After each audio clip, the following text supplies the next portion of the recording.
நம்ம நேத்து வந்து இதுதான் பார்த்தோம். இந்த குக்கிங் செக்ஷனை வந்து 8th லெவல்ல லக்ஷ்மி சிஸ்டர் எடுத்து கொடுப்பாங்க. சிஸ்டர் சிஸ்டர் கேக்குதா சிஸ்டர்? கேக்குது வாய்ஸ். ஓகே சிஸ்டர், வாய்ஸ் ஆடிபிளா இருக்கு. நீங்க இப்ப கண்டினியூ பண்ணுங்க சிஸ்டர். ஓகேவா? Okay sister.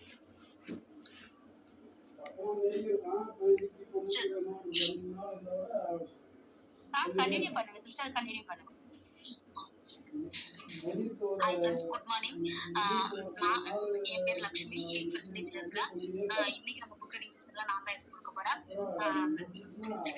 நேத்து வந்து விலை வந்து கம்மியா, எந்த ஒரு பொருள் எல்லா பொருளுமே கம்மியான விலைக்கு விற்குது, அதிகமா விலைக்கு விற்குது. கம்மியா வாங்கி நம்ம அதிக லாபத்தை பெறத பத்தி சொல்லியிருந்தாங்க. இன்னைக்கு அதோட தொடர்ச்சி நான் படிக்க போறேன்.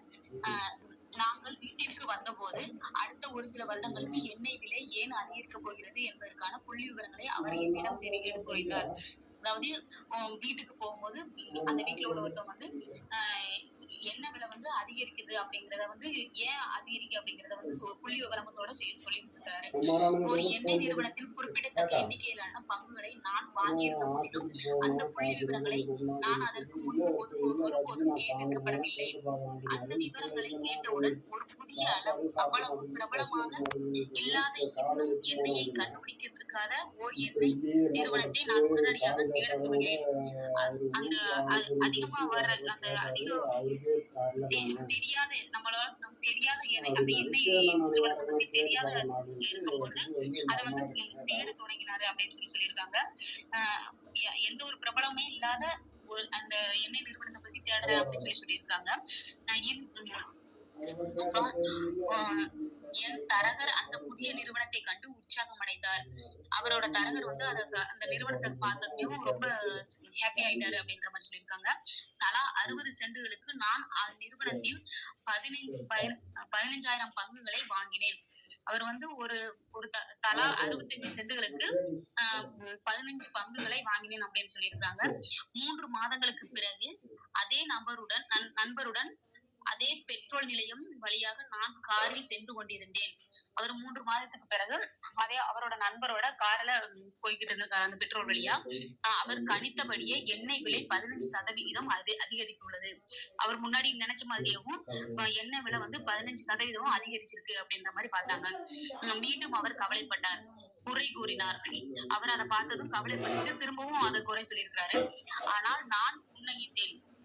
ஏனெனில் ஒரு மாதத்திற்கு முன்பு அந்த சிறிய எண்ணெய் நிறுவனம் எண்ணெயை கண்டுபிடித்திருந்தது. அந்நிறுவனத்தின் பங்குகளின் விலை $3 மேல் அதிகரித்தது. அவர் ஏற்கனவே அதை வந்து பார்த்துட்டாரு. பார்த்ததுதான் சிரிச்சிட்டு இந்த எண்ணெய் வந்து கண்டுபிடிக்கிறதுக்கு வந்து அந்நிறுவனத்துல 3 விலை டாலர்களுக்கு மேல் அதிகரிக்கிறது பார்த்திருக்காரு. நண்பர் கூறுவது உண்மையானால் பெட்ரோல் விலை தொடர்ந்து அதிகரித்து கொண்டே இருக்கும். அவர் வந்து கூறுறது உண்மைன்னா பெட்ரோல் விலை வந்து அதிகரிச்சுட்டே இருக்கும் அப்படின்ற மாதிரி சொல்லியிருக்காரு. பங்கு சந்தையில் ஒரு நிறுத்தம் என்று கூறப்படுவது எவ்வாறு வேலை செய்கிறது என்பதை பெரும்பாலான மக்கள் புரிந்து கொண்டால் அதிக எண்ணிக்கையிலான மக்கள் தோற்காமல் இருப்பதற்கு முதலீடு செய்வதற்கு பதிலாக வெற்றி பெறுவதற்கு முதலீடு செய்வர். இது வந்து முன்னாடியே நம்ம தெரிஞ்சுட்டோம் அப்படின்னா நிறைய நம்ம மக்கள் வந்து தோல்வியாகாம இது வந்து நம்ம சக்சஸ் பண்றதுக்கு முதலீடு செய்வாங்க அப்படின்ற மாதிரி சொல்லியிருக்காங்க. ஒரு நிறுத்தம் என்பது கணினிக்கு கொடுக்கப்படும் ஒரு கட்டளை தான். அதாவது இந்த வேலை நிறுத்தங்கிறது வந்து ஒரு கணக்குக்கு கொடுக்கிற ஒரு கட்டளை அப்படின்னு சொல்லியிருக்காங்க. பங்குகளின் விலை சரியாக துவங்கும் போது உங்களது இழப்புகளை குறைப்பதற்காகவும் உங்களது லாபங்களை அதிகரிப்பதற்காகவும் உங்களது பங்குகளை தானாகவே விற்பதற்கான ஒரு கட்டளை, அதாவது தோற்பதற்கு குறித்து பயப்படுவதற்கான ஒரு சிறந்த கருவி இது. அதாவது கணினி வந்து நம்ம பயப்படாம இருக்கிறதுக்காகவும் நம்ம எந்த ஒரு இழப்புகளை வந்து குறைப்பதற்காகவும் அதிக லாபம் அதிகரிக்கிறதுக்காகவும் இந்த பங்கு சந்தை வந்து நமக்கு கட்டளையிடுது அப்படின்ற மாதிரி சொல்லியிருக்காங்க. விருப்பமானதை விடுத்து தங்களுக்கு விருப்பமில்லாதவற்றின் மீது மக்கள் கவனம் செலுத்துவதை நாம் பார்க்கும் பொழுது ஒவ்வொரு முறையும் அவர்களது தலைக்குள் பயமும் சந்தேகமும் கூக்குரலிடுவதை நான் செவி மடுக்கிறேன். மக்கள் வந்து விருப்பமானதை விட்டுட்டு விருப்பம் இல்லாத கவனத்தை செலுத்துறது வந்து அவருக்கு வந்து நிறைய பாக்குறாரு அப்படின்ற மாதிரி சொல்லியிருக்காங்க. எனவே தங்களுக்கு பிடிக்காததை அவர்கள் தவிர்க்க விரும்புகின்றனர். அவங்களுக்கு பிடிக்காத வந்து தவிர்க்க அவர் விரும்புறாரு. ஆனால் அதற்கு அவர்கள் அதிக விலை கொடுக்கின்றனர். நம்ம எது வேண்டாம்னு நினைக்கிறோமோ அதுக்கு வந்து அவங்க நிறைய விலை கொடுத்து வாங்குறாங்க அப்படின்ற மாதிரி சொல்லியிருக்காங்க. வாழ்வில் தங்களுக்கு விருப்பமானவற்றை அவர்கள் ஒருபோதும் பெறாமல் போகக்கூடும். அவங்க விருப்பமானதை வந்து என்னைக்குமே அவங்களால வாங்க முடியாது அப்படின்னு இருக்காங்க. ஆய்வு செய்வதற்கு பதிலாக அவர்களது பயமும் சந்தேகமும் அவர்களது மனதை மூடி விடுகின்றன. அது எதுக்குன்னு அவங்க ஆய்வு செய்வதற்கு அவங்க பயமும் அவங்களோட சந்தேகமும் வந்து அதை வந்து தடுத்துருது. அதனால அவங்களால எதையுமே ஒரு ஆராய்ச்சி பண்ண முடியல அப்படின்ற மாதிரி சொல்லியிருக்காங்க. சந்தேகத்தை பார்ப்பதற்கான ஒரு வழியை பணக்கார தந்தை எனக்கு காட்டினார். பணக்கார தந்தை ஒரு சந்தேகத்தை தீர்ப்பதற்கான வழியை காட்டியிருக்கிறாரு. KFC துரித உணவகத்தின் நிறுவனரான கார்லன் சாண்டர்ஸ் செய்வதை அப்படியே செய் என்று அவர் கூறினார். 66 வயதில் கார்லன் சாண்டர்ஸ் தனது வியாபாரத்தை இழந்து சமூக பாதுகாப்பு திட்டத்தின் உதவியின் கீழ் வாழ துவங்கினார். KFC நிறுவனத்தோட ஓனர் வந்து 66 வயசுல வந்து அவரோட வியாபாரத்தை எல்லாம் இழந்து சமூகத்துக்கு பாதுகாப்பு கீழே உதவி வழியாக தொடங்கியிருக்காரு. அது அவருக்கு போதுமானதாக இருக்கவில்லை. எனவே முழுவதும் அவர் பயணம் அவரது சமையல் அது அவருக்கு போதுமானதாக இருக்கவில்லை. எனவே சிக்கன் வறுவலுக்கான சமையல் குறிப்பை விற்பதற்காக நாடு முழுவதும் அவர் பயணம் செய்தார். அவர் வந்து எதுலையுமே இதில் இல்லாம போனதுனால சிக்கன் வறுவல் குறிப்பை வந்து அவர் வந்து நாடு முழுவதும் பரப்புறதுக்காக தொடங்கி இருக்கிறாரு. 1009 முறை அவர் நிராகரிக்கப்பட்டார். அவர் வந்து ட்ரை பண்ணி 1009 முறை வந்து அவர் நிராகரிக்கப்பட்டார் சொல்லியிருக்காங்க. பிறகு பெரும்பாலான மக்கள் ஓய்ந்து விழும் வயதில் அவர் கோடீஸ்வரர் ஆனார். பெரும்பாலான மக்கள் வந்து ஓய்வு பெறும்போது இவர் வந்து கோடீஸ்வரர் ஆயிருக்காரு. அவர் ஒரு துணிச்சல்காரர், உதவி மிக்கவர் என்று கார்லன் சாண்டர்ஸை பற்றி என் பணக்கார தந்தை கூறினார்.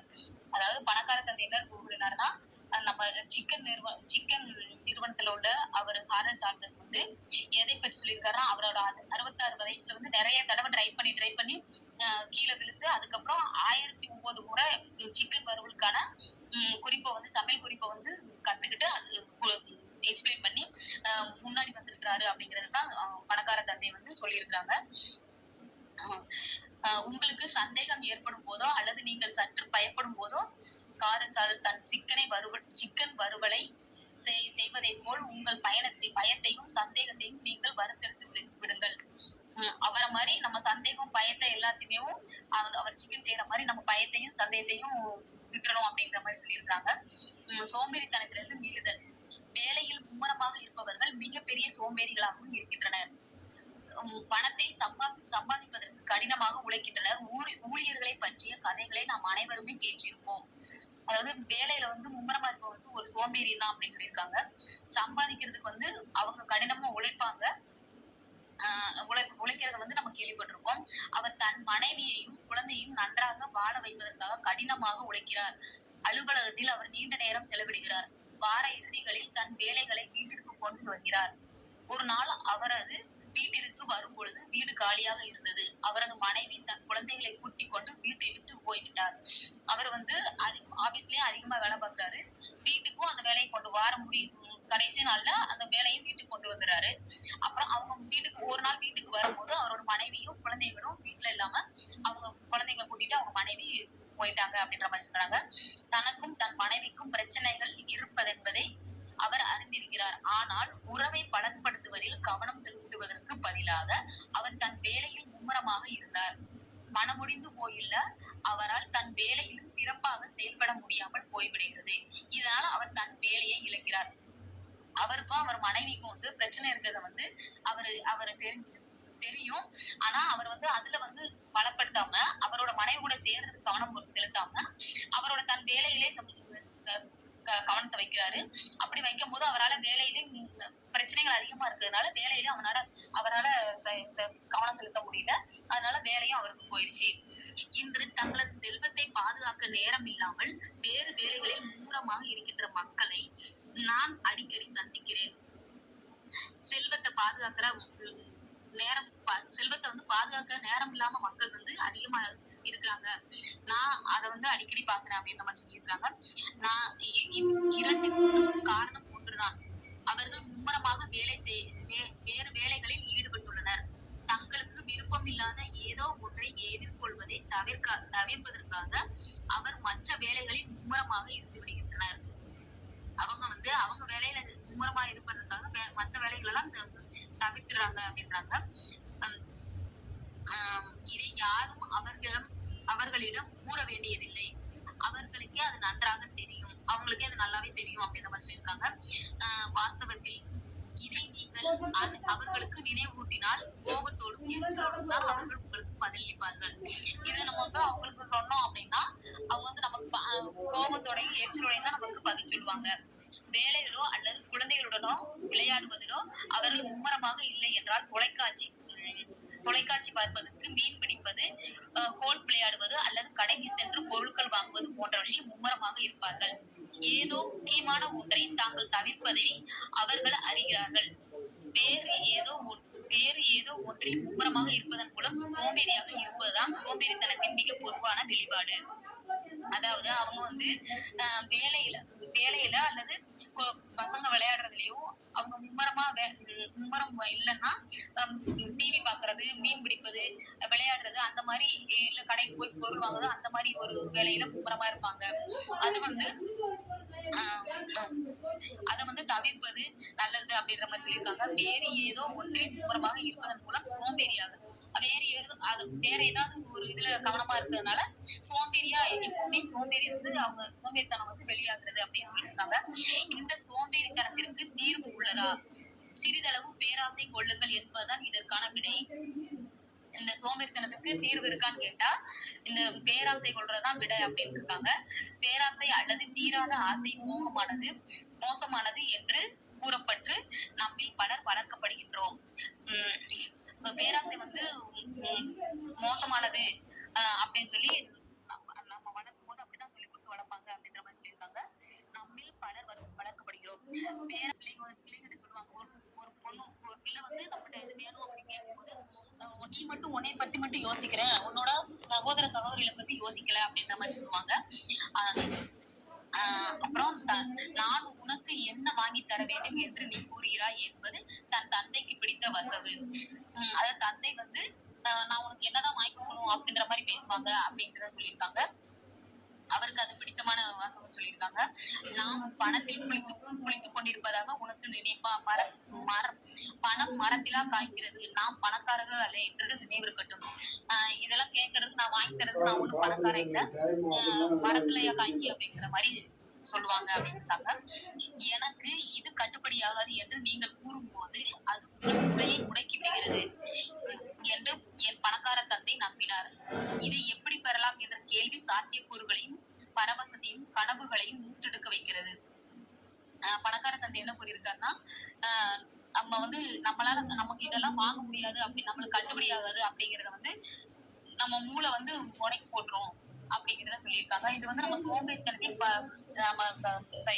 பரவசத்தையும் கனவுகளையும் நமக்கு உற்சாகப்படுத்துற அளவுக்கு திரும்பவும் நமக்கு உற்சாகப்படுத்துற அளவுக்கு வைக்கிறது அப்படிங்கிற மாதிரி சொல்லியிருக்காங்க. இந்த வார்த்தைகள் என்னை அவ்வளவாக பாதிக்கவில்லை, ஆனால் அவை ஏற்படுத்திய கோபமும் குற்ற உணர்வும் என்னை மிகவும் பாதித்தன. இந்த வார்த்தை வந்து அவரை பாதிக்கல, ஆனா கோபமும் அவரோட குற்ற உணர்வும் என்னை பாதிச்சது அப்படின்னு சொல்லியிருந்தாங்க. இல்லை என்றால் என் தந்தை உனக்கு இதை வாங்கி கொடுப்பதற்காக நான் என் வாழ்க்கையை தியாகம் செய்து கொண்டிருக்கிறேன். நான் சிறுவனாக இருந்த போது எனக்கு இந்த அனுகூலம் கிடைக்கவில்லை. இத வந்து எனக்கு என் தந்தை வந்து எனக்கு வாங்கி கொடுக்கல, ஆனா உனக்கு வாங்கி கொடுக்கதான் நான் என் வாழ்க்கையை தியாகம் பண்றேன் அப்படின்னு சில பேருக்கு வந்து பசங்கள்கிட்ட சொல்லுவாங்க. என்ற காரணத்தால் உனக்கு அனுகூலம் கிடைக்கவில்லை என்ற காரணத்தால் தான் உனக்கு இதை நான் வாங்கி தருகிறேன் என்று கூறுவார். எங்கள் பக்கத்து வீட்டுக்காரர்களிடம் அவ்வளவாக பணம் கிடையாது, ஆனாலும் அவரது வீட்டில் கார் நிறுத்தும் இடம் முழுவதும் அவரது குழந்தைகளுக்கான விளையாட்டு சாமான்களால் நிரப்பி வழியும். அவரது குழந்தைகள் கேட்கும் எதையும் அவர் வாங்கி கொடுத்து விடுவார். அவர் பக்கத்து வீட்டுக்காரர் வந்து அவங்களுக்கு வசதி இல்லைனாலுமே அவங்க கார் நிறுத்துற இடத்துல ஃபுல்லாமே பசங்களுக்கான விளையாட்டு சாமான தான் வாங்கி இருக்கிறாரு அப்படின்னு சொல்றாங்க. அவர்களுக்கு ஒருபோதும் ஏக்க உணர்வு ஏற்படக்கூடாது என்று அவர் தினசரி கூறுவார். பசங்களுக்கு வந்து அந்த எந்த பொருள் மேலயும் ஏக்க உணர்வு வரக்கூடாது அப்படிங்கிறத வந்து அதுக்காகவே நான் எல்லாமே வாங்கி கொடுக்குறேன் அப்படின்ற மாதிரி சொல்லியிருக்கிறாரு. அவர் தனது குழந்தைகளிடம் கல்லூரி படிப்பிற்கோ அல்லது தனது ஓய்வு காலத்திற்கோ எதையும் சேர்த்து வைக்கவில்லை. அவர் வந்து பசங்களுக்கான பொம்மை விளையாட்டு சாமான் வாங்கி கொடுக்கற ஒழிய அவங்களுக்கு படிப்புக்கோ இல்ல பிற்காலத்துக்கு தேவையான ஒரு சேமிப்போ எதையுமே அவர் வந்து சேர்த்து வைக்கல அப்படிங்கிற சொல்லியிருக்காங்க. ஆனால் அவர் வந்து குழந்தைகளிடம் அனைத்து வகையான பொம்மைகளும் இருந்தன. சமீபத்தில் அவருக்கு புதிதாக ஒரு கடன் அட்டை கிடைத்தது. அதை கொண்டு அவர் தனது குழந்தைகளை லாஸ் வேகஸ் நகரத்திற்கு விடுமுறைக்கு அழைத்து சென்றார். அவருக்கு கொஞ்ச நாளுக்கு முன்னாடி ஒரு புதுசா ஒரு கடன் அட்டை கிடைச்சதான். அதை வந்து அவங்க வந்து டூர் கூட்டு போறதுக்காக பசங்களை டூர் கூட்டு போறதுக்காக யூஸ் பண்ணியிருக்காங்க. விடுமுறைக்கு அழைத்து சென்றார். நான் இதை என் குழந்தைகளுக்காக செய்கிறேன் என்று பெரும் தியாக உணர்வோடு கூறினார். அவர் வந்து இதை வந்து செய்யறதெல்லாம் என் பசங்களுக்காக அப்படின்ற மாதிரி சொல்லியிருக்காங்க. எனக்கு இது கட்டுப்படியாகாது என்று கூறுவதற்கு என் பணக்கார தந்தை மறுப்பு தெரிவித்தார். இதெல்லாம் எனக்கு கட்டுப்படியாகாது அப்படின்னு என் பணக்கார தந்தை சொல்லியிருக்கிறாரு. ஆனால் எங்கள் வீட்டில் அந்த வார்த்தைகள் எப்போதும் என் காதுகளில் விழுந்தன.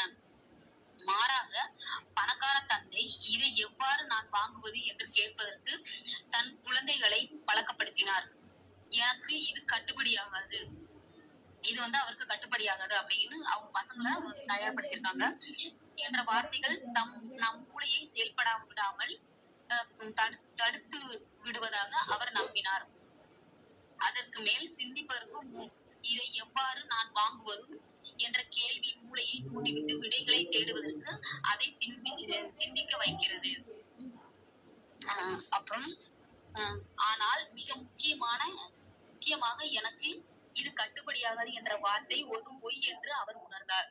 எந்த பொருள் வாங்குறதுக்குமேவும் கட்டுப்படியாகுதுன்னு சொல்ற வார்த்தை வந்து இப்ப அதை அவர் வந்து புரிஞ்சுக்கிட்டு கட்டுப்படியாகிறது ஒரு வார்த்தை வந்து பொய் அப்படின்னு அவர் உணர்ந்திருக்காரு. மக்களும் அதை உணர்வு பூர்வமாக அறிவர். மனித உணர்வு மிக அதிக சக்தி வாய்ந்தது. மனித உணர்வு நம்மளோட உணர்வு வந்து அதிக சக்தி வாய்ந்தது அப்படின்னு சொல்லியிருக்காங்க. தன்னால் எதையும் செய்ய முடியும் என்று அதற்கு தெரியும் என்று அவர் கூறினார். நம்மளால எல்லாமே செய்ய முடியும் அப்படின்னு அவர் சொன்னாரு. எனக்கு இது கட்டுப்படியாகாது என்று கூறுகின்ற ஒரு சோம்பேறி மனம் உங்களுக்குள் ஒரு யுத்தத்தை தோற்றுவிக்கிறது. உங்கள் உணர்வு கோபமாக இருக்கிறது. எனவே உங்களது சோம்பேறி மனம் தனது பொய்யை தற்காக்க வேண்டியிருக்கிறது.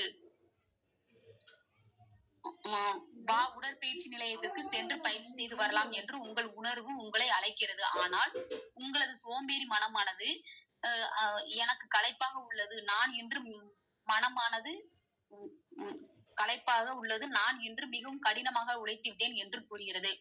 உதாரணத்துக்கு சோம்பேறி கிட்ட நம்ம இன்னைக்கு உடற்பயிற்சி செய்யலாம் அப்படின்னு கூப்பிட்டா அவங்க சோம்பேறித்தனத்தை காட்டிட்டு எனக்கு உடம்பு வலிக்கு ஏதாவது ஒரு காரணத்தை சொல்லி இன்னைக்கு பண்ண வேண்டாம் நாளைக்கு பண்ணலாம்ன்ற மாதிரி சொல்றாங்க.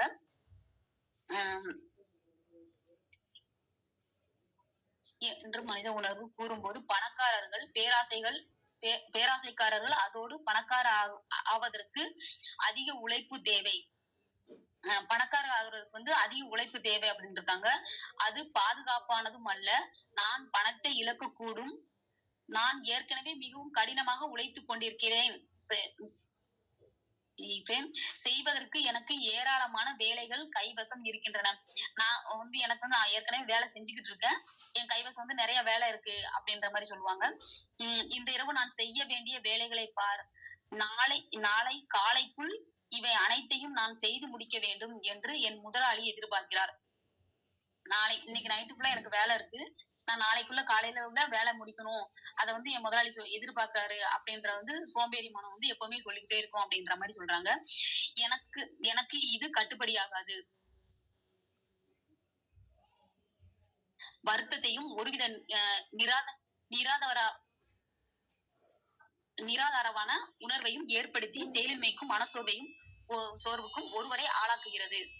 இது கட்டுப்படியாகாது அப்படின்னு சொல்றவங்க வந்து வருத்தத்தோட அவங்களோட வந்து மனசோர்வுக்கும் அவங்களோட வேலை செயலிழப்புக்கும் ஆளாகிறதுன்னு சொல்லியிருக்காங்க. இதை நான் எவ்வாறு வாங்குவது என்ற கேள்வி சாத்தியக்கூறுகளையும் உற்சாகத்தையும் கனவுகளையும் தூண்டிவிடுகிறது. இது நான் எப்படி வாங்குவேன் அப்படிங்கறத வந்து இது சாத்தியமே இல்ல அப்படிங்கிற மாதிரி சொல்றாங்க. இதை நான் எவ்வாறு வாங்குவது என்ற கேள்வி ஒரு வலிமையான மனத்தையும் ஓர் உற்சாகமான உணர்வையும் உருவாக்குகின்றது என்பதை நாங்கள் புரிந்து கொண்டதால் நாங்கள் என்ன வாங்க விரும்புகிறோம் என்பதை பணக்கார தந்தை அக்கறை கொள்ளவில்லை. என்ன சொல்லியிருக்காங்கன்னா, எந்த ஒரு பொருள் வாங்குறதுக்கு வந்து சரி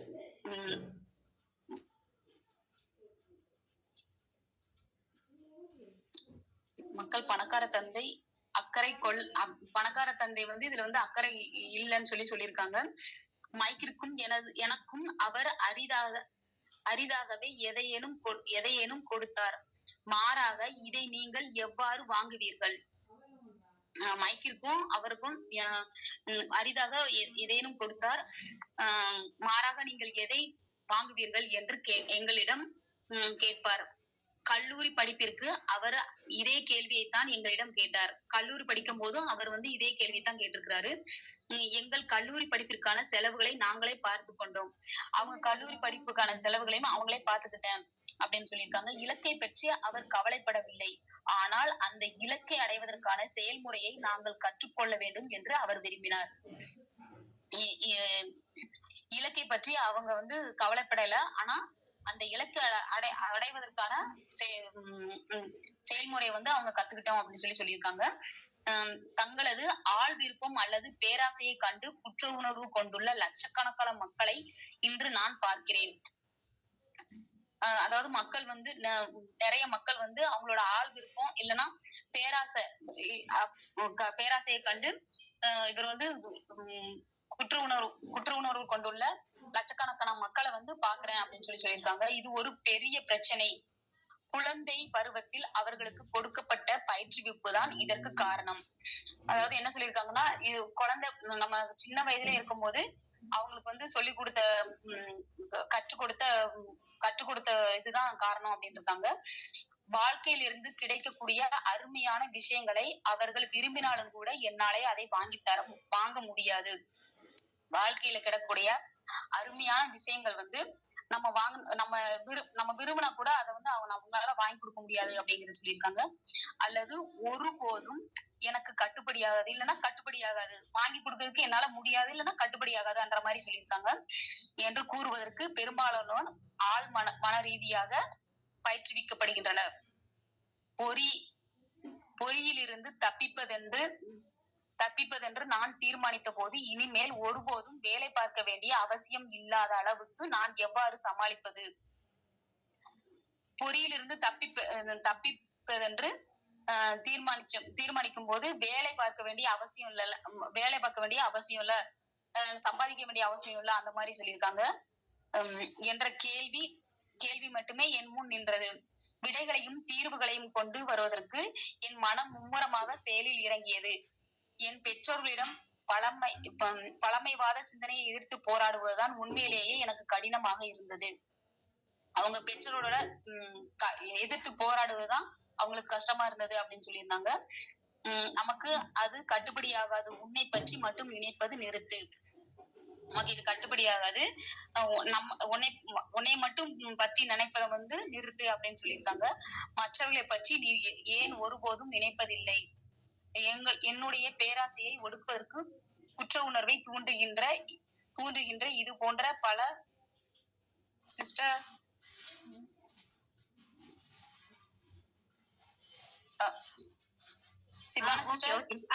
ஓகே சிஸ்டர். இன்னொருத்தர் அதை நீங்க ரிவைர் பண்றீங்களா இல்ல நான் பண்ணி கொடுக்கட்டுமா? நீங்க பண்ணுங்க சிஸ்டர். ஓகே சிஸ்டர், சூப்பர், நல்லா படிச்சிட்டீங்க சிஸ்டர். கான்ஃபிடன்ட்டா படிங்க. 8 லெவல்ல இருந்து நீங்க ரொம்ப நல்லாவே எடுத்து கொடுத்துருக்கீங்க. Thank you sister. மைக் ஆஃப் பண்ணிக்கொள்ளுங்க. Okay, thank you sister. Okay sister, thank you sister, thank you. Mic off பண்ணுங்க. Hi friends, very good morning. பாருங்க, இன்னைக்கு வந்து நம்ம இருந்து என்ன கத்துக்கொண்டோம்னு சொன்னா, ஸ்டார்ட்லயே வந்து அவங்க வந்து எண்ணெயை பத்தி சொல்றாங்க. அந்த பெட்ரோலோட விலை வந்து அதிகரிக்குது, விலை வந்து டவுன். அதாவது வந்து பிசினஸ் சொன்னாலே இங்க வந்து ஒரு அப் அண்ட் டவுன் கண்டிப்பா இருக்கத்தான் முடியும். அதான் பிசினஸ் சொல்றது. அப்ப அவர் வந்து KFC நிறுவனர், அவரே என்ன பண்ணிருக்காரு, அவர் வந்து இந்த சிக்கன் ஹம்பர்கர் வந்து பண்ணும்போது ஃபர்ஸ்ட்ல வந்து ரொம்ப லாஸ் ஆகிருக்காரு. நெக்ஸ்ட் பார்த்தா அவர் வந்து பலகலக்கான அந்த சிக்கன் சென்டரே வச்சிருக்காரு. சோ இதுல வந்து என்ன நம்ம கத்துக்கிறோம், பிசினஸ் வந்தாலே அது வந்து அப் அண்ட் டவுன் வரத்தான் செய்யும். அதுக்காண்டி நம்ம பயந்து கொண்டு, நம்பிக்கை இல்லாம, சந்தேகப்பட்டு நம்ம வெளியாக கூடாது. அப்ப இங்க என்ன நம்ம கத்துக்கொள்றோம், இப்ப நம்ம வந்து வேஸ்டேஜ்ல வந்திருக்கோம். சோ நம்மள கண்டிப்பா வந்து ஸ்டார்ட்ல கொஞ்சம் பயமா தான் இருக்கும். நம்ம எப்படி பண்ணலாம், என்ன மாதிரி பண்ணலாம், அதுக்கு தாங்க இங்க ட்ரைனிங் வச்சிருக்காங்க. அந்த ட்ரைனிங்க நம்ம வந்து தினமும் வந்து ட்ரைனிங்க லேர்ன் பண்றோம். இப்படி புக் ரீடிங்க லேர்ன் பண்ணும்போது நம்மளுக்கு ஒரு நம்பிக்கை வந்து, நம்மள அறியாமலுக்கே நம்ம மனசுல ஒரு கான்ஃபிடன்ட் வரும். கண்டிப்பா நம்ம இன்னைக்கு பார்த்துட்டோம், சோ நம்மளுக்கு நல்லா வந்து இருக்கும் அப்படின்னு நினைப்போம். இன்னைக்கு என்ன நம்ம கத்துக்கணும்னு சொன்னா, கண்டிப்பா யாருமே சோம்பேறித்தனம் இருக்கக்கூடாது. சுறுசுறுப்பா இருந்து கண்டிப்பா நல்லா ஆக்டிவா பண்ணணும்.